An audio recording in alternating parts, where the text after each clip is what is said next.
વાત કરવી છે વરસાદની. વરસાદ આમ તો વિદાય ઉપર છે. હવામાન વિભાગનું કહેવું છે કે આવતીકાલથી ચોમાસાની વિદાય રાજ્યની અંદર શરૂ થઈ જશે અને ધીમે ધીમે ચોમાસું ઓસરશે અને શિયાળાની શરૂઆત થશે. પણ જતા જતા પણ મેઘરાજા ક્યાંક બેટિંગ કરી રહ્યા છે, ક્યાંક વરસાદી ઝાપટા પડી રહ્યા છે, તો ક્યાંક ઝરમર વરસાદ વરસી રહ્યો છે અને આવું જ કંઈક અમરેલીના કાંઠા વિસ્તારની અંદર થઈ રહ્યું છે. જાફરાબાદમાં વરસાદી માહોલ બરાબરનો જામ્યો છે. આજે સવારથી જ કાળા ડિબાંગ વાદળો અને એની વચ્ચે ધોધમાર વરસાદ વરસ્યો હતો. યોગેશ ફોનલાઈન પર જોડાયા છે. યોગેશ, કેવો વરસાદ માહોલ? જી નિબોર, અમરેલી જિલ્લાના દરિયાકાંઠે આજે વરસાદી માહોલ જોવા મળ્યો છે, જેમાં ખાસ કરીને જાફરાબાદ પંથકમાં વરસાદ થયો છે. જાફરાબાદ શહેરના અલગ અલગ વિસ્તારોમાં, જેમાં કે બાબરકોટ છે, મિતિયાળા છે સહિતના અનેક વિસ્તારોના ગ્રામ્ય વિસ્તારોમાં વરસાદ જોવા મળ્યો છે.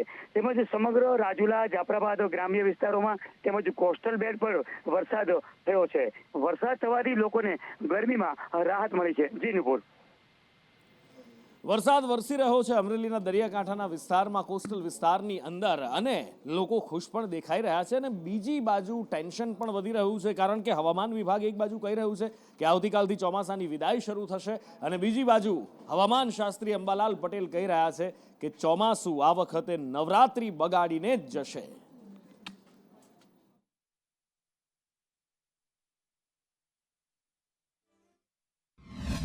તારીખ 17 આસપાસ એક સિસ્ટમ બનશે. આ ઉપરાંત દક્ષિણ ચીનમાંથી જે બનેલું પ્રચંડ વાવાઝોડું હતું તેના અવશેષો પણ સાગરમાં આવતા બંગાળ ઉપસાગર વધુ સક્રિય થશે. હવે ધીરે ધીરે પ્રશાંત મહાસાગરો અને અન્ય વિસ્તારોમાં ટ્રોપિકલ સ્ટોર્મ બનવાની પણ શક્યતા રહેશે. આ ઉપરાંત 22 સપ્ટેમ્બર ઉપરાંત તારીખ 27 સપ્ટેમ્બરથી 5 ઓક્ટોબર વચ્ચે ગાજવીજ સાથે કેટલાક બહુ વરસાદ થવાની શક્યતા રહેશે. તારીખ 27 સપ્ટેમ્બરમાંથી જો ભૂલ પવનનું જોર આવવાની શક્યતા રહેશે. જ્યાં સુધી ચોખ્ખો ભૂલ ન થાય ત્યાં સુધી ચોમાસાની વિદાય ન ગણવી. અને હવે વાત કરવી છે કે એવા કિસ્સાની કે જે અમદાવાદમાંથી સામે આવ્યો અને દેશભરમાં જેણે હાહાકાર મચાવી દીધો છે. આ કિસ્સો છે લવ જેહાદનો. એક જેહાદી લવરનો આ કિસ્સો છે કે જેણે પોતાની જાળમાં 1, 2, 3, 4 નહીં પણ 15 યુવતીઓને ફસાવી હતી, જેમાંથી એક તો તેની પત્ની છે અને 14 એની ગર્લફ્રેન્ડ છે, જે દેશભરની અંદર અલગ અલગ શહેરોમાં તેણે ફસાવી હતી. એક ચોરીના કેસમાં એ પકડાય છે અને ત્યારબાદ આખો પર્દાફાશ થાય છે. વંદે ભારત ટ્રેનની અંદર તેણે ચોરી કરી હતી અને ત્યારબાદ તે તપાસ થઈ, પોલીસને તેના પર શંકા પડી. આર્મીનો મેજર બનીને એ ફરતો હતો, લોકોને આંખમાં ધૂળ નાખતો હતો, યુવતીઓને ફસાવતો હતો, એમની પાસેથી શારીરિક અને આર્થિક બંને શોષણ કરતો હતો, પણ આખરે તેનો ભાંડો ફૂટી ગયો છે. આરોપીની ધરપકડ પછી ઘણા એવા ખુલાસાઓ થયા, જેના ઉપરથી બીજો એક ગુનો અમારે દાખલ કરવો પડ્યો ફોર્જરીનું. એ જે આરોપી છે શહેબાજ ખાન, એ પોતે એક આર્મીમાંથી રિટાયર્ડ આર્મીમેન છે અને એમને ફોર્જરી કરીને પોતાની ઓળખ એક મેજર તરીકે સ્થાપિત કરેલી હતી. પોતાનું નામ આધાર કાર્ડમાં હર્ષિત ચૌધરી કરીને રાખેલું હતું અને એના આધારે એ પછી આગળ ઘણી બધી મહિલાઓના સંપર્કમાં આવી, એમને લગ્નનું લાલચ આપી, શાદી.com ઉપર ખોટા આઈડી બનાવી અને એમની સાથે ફિઝિકલ અને ફાઇનાન્શિયલ એક્સપ્લોઇટેશન કરેલું છે. પણ આખરે કેવી રીતે આ નરાધમ યુવતીઓને પોતાની જાળમાં ફસાવતો હતો, કેવી રીતે આખા ભારતની અંદર એને નેટવર્ક ઊભું કર્યું હતું, ને કેમ અત્યાર સુધી એના પર કોઈને શંકા ન થઈ? ઇનસાઇડ સ્ટોરી બતાવીશું આ જેહાદી લવરની. આજે રાત્રે 10:25 સંદેશ ન્યૂઝમાં ક્રાઇમ એલર્ટ વિશેષમાં આગળ વાત કરવી છે એક મસ્જિદને લઈને. આમ તો જુઓ તો 2 મસ્જિદ, 2 શહેરો, એક જ રાજ્ય છે, પણ ત્યાં છેલ્લા કેટલાય દિવસથી હોહાપો મચેલો છે, પ્રદર્શનો થઈ રહ્યા છે. વાત થઈ રહી છે શિમલા અને મંડીની. ત્યાં શું માહોલ છે? આખરે જે વાત સ્વીકારવામાં પણ આવી છે કે ભાઈ મસ્જિદનું કામકાજ, બાંધકામ છે, ગેરકાયદેસર છે, તો પછી આખરે હવે કેમ વિવાદ નથી શમી રહ્યો? સંજય પાસેથી જાણીએ. જે મસ્જિદને લઈને જે વિવાદ ચાલુ થયો હતો હિમાચલ પ્રદેશની અંદર સંજોલી નગરની અંદર, પરંતુ તે હવે સમગ્ર હિમાચલની અંદર પ્રવેશ કરી ચૂક્યો છે, કારણ કે આજે હિમાચલના 4 જિલ્લાઓમાં બંધનું એલાન આપવામાં આવ્યું હતું. બજરંગ દળ સહિત જે હિન્દુ નાગરિક સંઘ છે એ સહિતના સંગઠનોને 4 જિલ્લાની અંદર બંધનું એલાન કર્યું હતું. ખાસ કરીને જે પ્રદર્શનકારીઓ પ્રદર્શન કરી રહ્યા હતા તે દરમિયાન પોલીસ દ્વારા લાઠીચાર્જ કરવામાં આવ્યો હતો અને ત્યારબાદ જે હિન્દુ સમાજના લોકો છે તેમાં રોષ વ્યાપ્ત થયો હતો, જેને લઈને આજે 4 નગરની બંધ કરવામાં આવી. 12 તારીખે પણ શિમલા બંધ રહ્યું હતું અને અને લગભગ 5 થી 7 કલાક સુધી તમામ બજારો બંધ રહ્યા હતા. ત્યારબાદ સરકાર તરફથી કાર્યવાહી કરવાના આદેશ આપવામાં આવ્યા છે, પરંતુ હજુ સુધી પોલીસની જે કાર્યવાહી હતી તેના ઉપર કોઈ સરકાર તરફથી કોઈ સ્પષ્ટતા કરવામાં નથી આવી. તેને લઈને હિન્દુ સમાજમાં ખૂબ જ રોષ જોવા મળી રહ્યો છે. વડોદરા શહેરની વાત કરવી છે. વડોદરા શહેર આમ તો એવું લાગે કે સત્તાધીશોને લોકોને ડૂબાડી મારવામાં મજા આવે છે, કારણ કે આની પહેલા હરણી કાંડ અને એ પછી અડધું વડોદરા દિવસો સુધી પાણીમાં ડૂબેલું રહ્યું. સયાજીરાવ ગાયકવાડે જ્યારે વડોદરા વસાવ્યું હતું ત્યારે એવી સિસ્ટમ બનાવી હતી, એવા 7 તળાવ બનાવ્યા હતા કે શહેરમાં ક્યારેય પૂર ના આવે. ઉત્તરથી દક્ષિણ એ પાણી જતું હતું અને એ પાણી ક્યારેય શહેરમાં ના આવે એવી વ્યવસ્થા કરી હતી. પણ આ આધુનિક કહેવાતા વધુ પડતા સમજદાર શાસકો છે કે જેમણે શહેરને ડૂબાડ્યું છે, અને ડૂબાડ્યા પછી પણ હજી પણ એમની શાન ઠેકાણે નથી આવી. જે કાંસ વર્ષો પહેલા બનાવવામાં આવી હતી, જે પાણીના નિકાલ માટે ઉપયોગમાં લેવાતી હતી, એ કાંસની સાફ સફાઈ ન કરવામાં આવી. પૂરનું એક કારણ આ પણ રહ્યું, અને એની સાથે આ કાંસથી હજી પણ અનેક તકલીફો લોકોને પડી રહી છે. સાફ સફાઈ નથી થઈ રહી, મગરોનો વસવાટ છે, ને એની સાથે સાથે મરેલા પશુઓ તણાઈ આવે છે. લોકો ત્રાહિમામ પોકારી ઉઠ્યા છે, પણ વડોદરા મહાનગરપાલિકાના સત્તાધીશોને કોઈ ફરક નથી પડતો. વરસાદી કાંસોની સાફ સફાઈ કરવાની હતી, કરી નહીં. અને જ્યારે પૂરની પરિસ્થિતિ સર્જાઈ ત્યારે પૂર્વ વિસ્તારમાં આ જ રૂપારેલ કાંસના કારણે તમામ ઘરોમાં વરસાદી પૂરના પાણી ઘૂસી ગયા. એટલે જે રીતે મેયરશ્રી, ચેરમેન, કમિશનર મોટી વાતો કરે છે, પ્રી મોન્સૂન કામગીરી પોકળ વાતો છે. ફક્ત પ્રી મોન્સૂનના નામે મોટો ભ્રષ્ટાચાર વડોદરા મહાનગરપાલિકાએ કર્યો છે. અત્યારે ડાહીડમરી વાતો જ્યારે કરી રહ્યા હોય ત્યારે મેયરશ્રી, ચેરમેનશ્રી, કમિશનર સાહેબની વિનંતી છે કે પ્રી મોન્સૂન કામગીરીની વિજિલન્સ તપાસ મૂકવામાં આવે. જો કામગીરી ન કરી હોય તો કોન્ટ્રાક્ટર પગલા ભરવામાં આવે.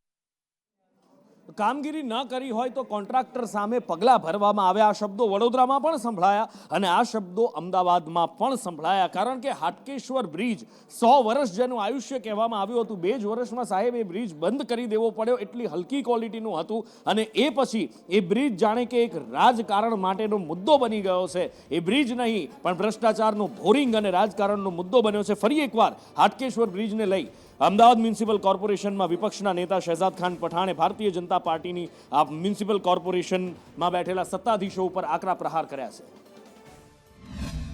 पहला गड्ढा मार्च 2021 के दौरान हुआ था. जो ब्रिज को 100 वर्ष यानी 100 साल चलना था, जिसकी आयु 100 वर्ष हो सकती थी, लेकिन उसके खराब कंस्ट्रक्शन के कारण अगस्त 2022 को इस ब्रिज को भ्रष्टाचार के रूप में संपूर्ण जनता के लिए बंद कर देना पड़ा. कांग्रेस पार्टी ये मांग करती है कि जो 52 करोड़ रुपए का नया खर्च आने वाला है वो इसी कंपनी के द्वारा किया जाए और पूरा कॉस्ट फ्री में किया जाए. જમ્મુ કાશ્મીરમાં ચૂંટણી આવી રહી છે, અને ચૂંટણી આવી રહી હોય સ્વાભાવિક રીતે પ્રચાર પૂરજોશમાં હોય. વડાપ્રધાન નરેન્દ્ર મોદી પણ હવે મેદાનમાં આવી ચૂક્યા છે. આજે ડોડામાં એક ચૂંટણી સભા સંબોધી હતી વડાપ્રધાન મોદી, અને આ ચૂંટણી સભામાં પીડીપી, નેશનલ કોન્ફરન્સ અને કોંગ્રેસ પર આકરા પ્રહાર કર્યા.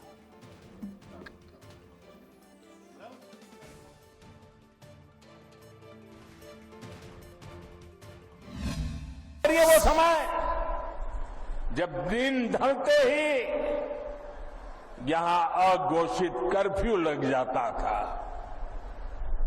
सारी दुकानदारी ठप, सारा कामकाज ठप. हालत ये थी कि तब कांग्रेस सरकार के, केंद्र सरकार के गृह मंत्री तक लाल चौक जाने से डरते थे.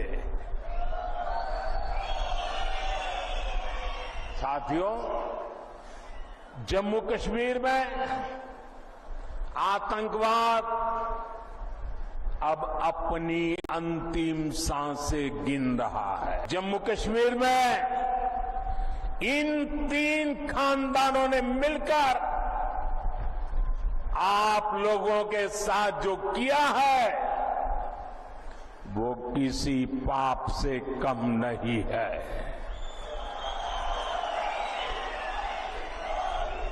ये तीनों खानदान जम्मू कश्मीर को दशक तक बर्बादी देने के जिम्मेदार है.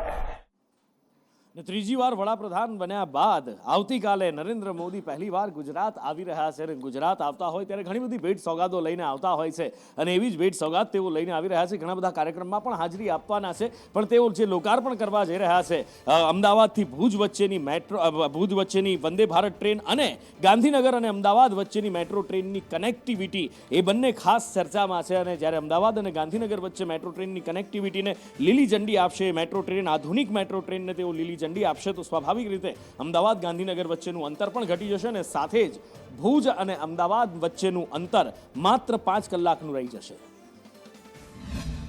रीजनरेटिव ब्रेकिंग एनर्जी सिस्टम है, तो गाड़ी जब चलेगी और गाड़ी के साथ जब ब्रेक लगता है तो ये गाड़ी अपने आप जो है वो बिजली पैदा करती है जो गाड़ी चलने में मदद करेगी और ये एनर्जी एफिशिएंसी में आता है. यात्रियों की सुरक्षा के लिए इसमें सीसीटीवी कैमरे जो हैं उसकी अरेंजमेंट किया गया है. मोबाइल चार्जिंग सॉकेट्स हैं, एलईडी लाइटिंग्स हैं. इस ट्रेन में रूट मैप इंडिकेटर है, तो ट्रेन कहाँ चल रही है, किस स्टेशन पर आने वाला है, इसकी जानकारी भी यात्रियों को ट्रेन में बैठे बैठे मिलेगी. पैसेंजर इंफॉर्मेशन सिस्टम्स है ताकि आवश्यकता पड़ने पर इसमें ट्रेन का अनाउंसमेंट किया जा सकता है. फायर डिटेक्शन सिस्टम इस ट्रेन में है ताकि जो कोई भी अगर फायर का कोई अलार्म होता तो इसमें तुरंत अलार्म बजता है. અને આગળ વાત કરવી છે પીએમ આવાસમાં આવેલા એક નવા મહેમાનની. જી હા, પીએમ આવાસમાં એક નવા મહેમાનનું આગમન થયું છે. ગૌ માતાએ વાછડાને જન્મ આપ્યો છે અને વડાપ્રધાન નરેન્દ્ર મોદીએ ખુદ તેની માહિતી આપી છે. વડાપ્રધાન તેને લાડ લડાવતા જોવા મળી રહ્યા છે. આ વાછરડાને વડાપ્રધાન લાડ લડાવી રહ્યા છે અને તેને દીપ જ્યોતિ નામ વડાપ્રધાન નરેન્દ્ર મોદી દ્વારા આપવામાં આવ્યું છે.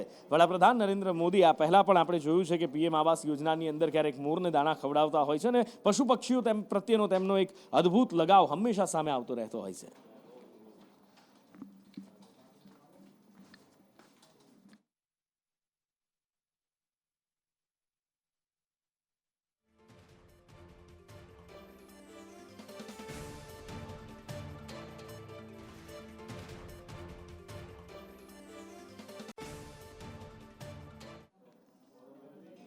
અને ભક્તિમય માહોલ ગુજરાતની અંદર દેખાઈ રહ્યો છે એની વાત કરવી છે. એક બાજુ ગણપતિ બાપા છે, ગણપતિ બાપાને લાડકોડ લડાવવામાં આવી રહ્યા છે, વિસર્જન કરવામાં આવી રહ્યું છે. આ બાજુ ભાદરવી પૂનમનો મેળો આવી રહ્યો છે અને પગપાળા સંઘ બોલ માડી અંબે જય જય અંબે કરતા અંબાજી તરફ જઈ રહ્યા છે. અને આ બાજુ ઊંઝામાં ધ્વજા મહોત્સવ ચાલી રહી છે.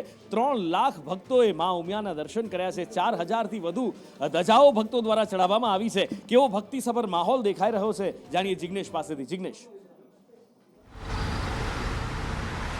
નુપુર, વાત કરવામાં આવે તો જે ઊંઝાની અંદર જે ધ્વજા મહોત્સવ ચાલી રહ્યો છે, મા ઉમિયાના મંદિરે ધ્વજાઓ ચડાવવામાં આવી રહી છે. આશરે 4000 જેટલી ધજાઓ ચડાવવામાં આવી છે અને 3 લાખ કરતાં વધુ ભક્તોએ આજે માતાજીના દર્શન કર્યા છે.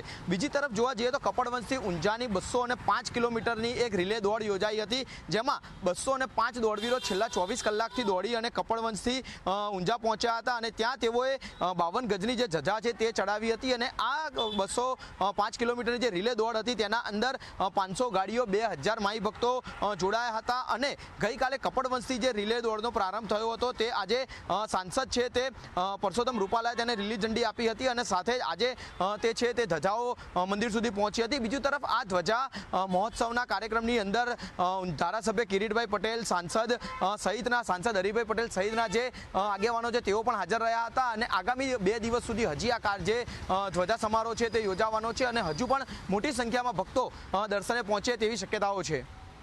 અને આ બાજુ અંબાજી જતા માર્ગો બોલ માડી અંબે જય જય અંબેના નાદ સાથે ગુંજી રહ્યા છે. કોઈ રથ ખેંચતા, તો કોઈ માનતા પૂરી કરવા માટે 4 પગે જઈ રહ્યા છે, તો કોઈ આળોટતા જઈ રહ્યા છે, કોઈ પગપાળા જઈ રહ્યા છે. ને ભક્તિ અને એની સાથે ભોજનનો અનોખો સંગમ દેખાઈ રહ્યો છે. સેવા પણ લોકો એટલી જ અહીંયા કરી રહ્યા છે.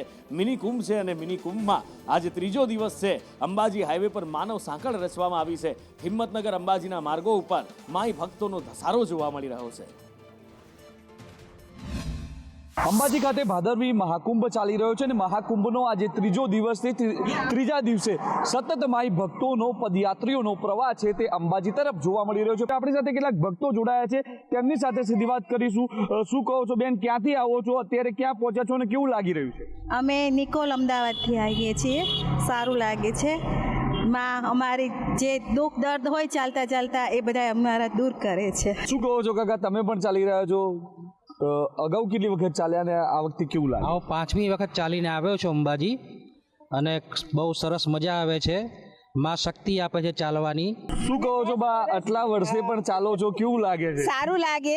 મને 10 વર્ષથી પગમાં ફોડલા થતા હતા, માની બાધા લીધી, મને મટી ગયું એટલે હું બાધા પૂરી કરવા ફર્સ્ટ ટાઈમ જાઉં છું. પણ બહુ જ મજા આવે, થાક લાગે પણ અનુભવ થતો જ નથી એમ. ભાદરવી પૂનમનો ત્રીજો દિવસ છે અને ત્રીજા દિવસે પણ લાખો પદયાત્રિકોનો પ્રવાહ છે તે પાલનપુરથી અંબાજી અને હિંમતનગરથી અંબાજીને જોડતા માર્ગો પર જોવા મળી રહ્યો છે. ધવલ જોશી, સંદેશ ન્યૂઝ, બનાસકાંઠા.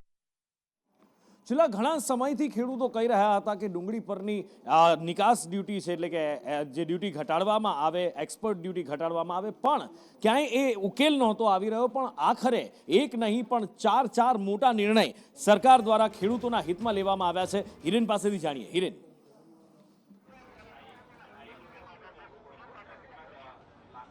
જો સ્વાભાવિક રીતે જે પ્રકારે આ સ્થિતિ સામે આવી રહી છે, કેન્દ્ર સરકારે ખેડૂતો માટે જે આ નિર્ણય કર્યા છે, જેમાં 4 મોટા નિર્ણય કરવામાં આવ્યા છે. ખાસ ખેડૂતોને સીધી રીતે ફાયદો થાય એ માટે ડુંગળી પરની નિકાસ ડ્યુટી છે એ 40% ઘટાડી અને હવે માત્ર 20% કરવામાં આવી છે. એ જ પ્રકારે ખાદ્ય તેલ પર 20%ની આયાત ડ્યુટી છે તે નાખવામાં આવી છે, જેથી કરીને વધુમાં વધુ તેલબિયા છે એનો ઉપયોગ થઈ શકે. આ ઉપરાંત રિફાઇનરી ઓઇલ પર બેઝિક ડ્યુટી છે તેનો વધારો કરવામાં આવ્યો છે, એ વધારી અને 32.5% કરવામાં આવી છે. બાસમતી ચોખા પરની લઘુત્તમ ડ્યુટીની જે મર્યાદા હતી એ લઘુત્તમ ડ્યુટીની મર્યાદા હટાવી લેવામાં આવી છે, જેથી કરીને વધુમાં વધુ નિકાસ બાસમતી ચોખાની છે એ થઈ શકે. આના કારણે સીધો ફાયદો જે છે ખેડૂતોને થશે, કારણ કે જે ઉત્પાદન થયું હશે એ ઉત્પાદન થયેલી જણસ પડી ના રહે અને એનો ઉપયોગ થાય તે હેતુથી કેન્દ્ર સરકારે આ નિર્ણય કર્યા છે.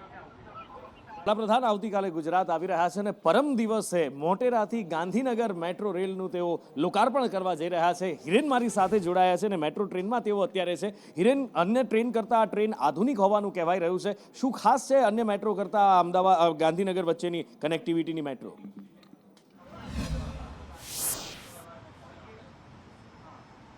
જો મેટ્રોનો બીજો તબક્કો કે જે અમદાવાદથી ગાંધીનગરને જોડે છે ને એની પરમ દિવસે પ્રધાનમંત્રીની શરૂઆત થશે. સેક્ટર 1નું જે મેટ્રો સ્ટેશન છે એના દ્રશ્યો તમને પહેલાં બતાવીશ કે આ જ જગ્યા પરથી પ્રધાનમંત્રી નરેન્દ્ર મોદી છે એ મેટ્રોની અંદરથી બેસી અને મેટ્રો ટ્રેનની શરૂઆત કરાવશે.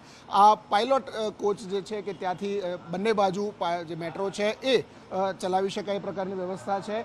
આખી મેટ્રો જોઈએ તો મેટ્રોની અંદર સુરક્ષાની વ્યવસ્થાના ઇંતજામ પણ સંપૂર્ણપણે કરવામાં આવ્યા છે. મેટ્રોના દરેક કોચ ઉપર સીસીટીવી છે એ સીસીટીવી લગાવવામાં આવ્યા છે, જેથી કરી અને કોઈ પણ પ્રકારની ઘટના હોય તો એમાં સરળતાથી નીકળી શકાય. સાથે લોકલ ટ્રેનની અંદર જે પ્રકારે સ્ટેશનના નામ લખવામાં આવ્યા છે એ પ્રકારની વ્યવસ્થા અહીંયા છે. ઇમરજન્સી કોઈ હોય તો ઇમરજન્સીની અંદર દરવાજો ખોલવા માટેની વ્યવસ્થા છે એ પણ અહીંયા કરવામાં આવી છે. સાથે સંપૂર્ણ એર કન્ડિશનર એસી વ્યવસ્થા છે એ આની અંદર રાખવામાં આવી છે. ઓવરઓલ જોઈએ તો લગભગ અમદાવાદથી ગાંધીનગરને જોડતો આ રૂટ છે એ 28 કિલોમીટરનો જે રૂટ છે એ 28 કિલોમીટરના રૂટ ઉપર આ મેટ્રો છે એ દોડશે. પ્રધાનમંત્રી નરેન્દ્ર મોદી આ જ ટ્રેનની અંદર બેસી અને મુસાફરી પણ કરવાના છે અને એટલા જ માટે સુરક્ષા વ્યવસ્થા જે છે એ અહીંયા ચોકબંધ કરવામાં આવી છે. જે અધિકારીઓ છે, પોલીસના જવાનો છે, સાથે વીઆઈપી સુરક્ષા હોવાના કારણે સલામતી પણ અત્યારે ચુસ્ત અહીંયા રાખવામાં આવી છે. મેનેજમેન્ટની દ્રષ્ટિએ જોઈએ તો લગભગ નર્મદાની કેનાલ ઉપર 300 મીટર કરતાં પણ વધુ લાંબો કેબલ સ્ટ્રેટ બ્રિજ છે એ બનાવવામાં આવ્યો છે, જેના ઉપરથી આ મેટ્રો ટ્રેન છે એ પસાર થશે. કુલ અમદાવાદ અને ગાંધીનગરની વચ્ચે 20 સ્ટેશન છે અને આ 20 સ્ટેશન ઉપર આ ટ્રેન ક્રમશઃ ઊભી રહેશે. ધીમે ધીમે ટ્રેનની ફ્રીક્વન્સી છે એમાં પણ વધારો કરવામાં આવશે.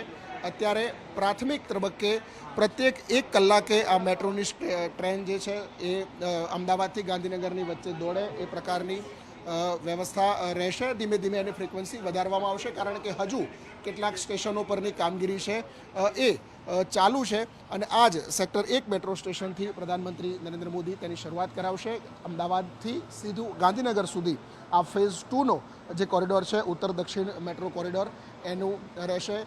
પાયલોટની વાત કરીએ તો મહિલા પાયલોટ પણ આ મેટ્રો ટ્રેનની અંદર રહેશે કે જે મેટ્રોને તેનું સંચાલન કરશે અને એ જ મહિલાઓ છે એ મેટ્રો ટ્રેનના સંચાલન સાથે સ્ટેશન માસ્ટર તરીકે, એટલે કે સ્ટેશનનું સંચાલન પણ કરે. એ પ્રકારની સ્થિતિ અમદાવાદ અને ગાંધીનગરની જોડતી આ મેટ્રો છે એની અંદર છે. ફેઝ 2ની અંદર જે ઓવરઓલ જે સ્થિતિ છે એ ફેઝ 2ની અંદર ઓવરઓલ સ્થિતિ અને આ પાયલોટ કોચ જે છે કે પાયલોટ કોચ ઉપરથી પણ જોઈ શકાય છે કે કેવી રીતે મહિલા પાયલોટ છે એ મહિલા પાયલોટની સાથે આ છે મહિલા સશક્તિકરણની જે વાત છે તો મહિલા સશક્તિકરણની સાથે મહિલા આ ટ્રેનની કોચ જે છે એ ચલાવી શકે એ પ્રકારની વ્યવસ્થા છે. અને ઓવરઓલ જોઈએ તો આ બીજો તબક્કો જે છે એ અમદાવાદથી ગાંધીનગરને જોડતો એની શરૂઆત પરમ દિવસે એટલે કે 16 તારીખે થશે. પ્રધાનમંત્રી એની શરૂઆત કરાવશે. ત્યારબાદ તરત જ આ આખો જે મેટ્રોનો રૂટ છે એ નોર્મલ લોકો માટે કે સામાન્ય લોકો માટે ઓપન રહેશે. એટલે કે 17 સપ્ટેમ્બરથી અમદાવાદથી ગાંધીનગર આવનારા જે લોકો છે, સરકારી કર્મચારીઓ છે, એમના ટાર્ગેટ સાથે આ અહીંયા આવી શકે એ પ્રકારનું ઓપરેશન છે તે શરૂ કરાશે.